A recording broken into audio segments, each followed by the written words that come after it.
22 April 2025 भारताने पाकिस्तानातील 9 दहशतवादी छावण्यांवरती हवाई हल्ले केलेत, ज्यात 100हून अधिक दहशतवादी ठार झालेत।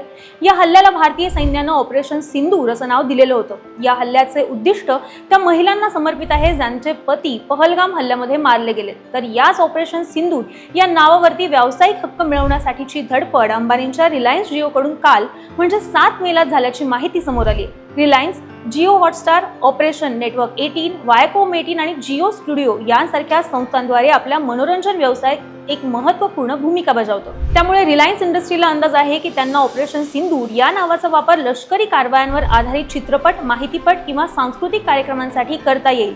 त्यामुळे कालच म्हणजे 7 मेलाच अर्ज वर्ग 41 अंतर्गत रिलायन्स इंडस्ट्रीनं ऑपरेशन सिंदूरसाठी ट्रेडमार्क अर्ज दाखल केलाय। या अर्जाने संपूर्ण देशात आता चांगली चर्चा निर्माण केली आहे। तर ऑपरेशन सिंदूर या नावाचा वापर भारतीय मनोरंजन क्षेत्रात आता कसा होईल हे पाहणं देखील अत्यंत रोचक असणार आहे।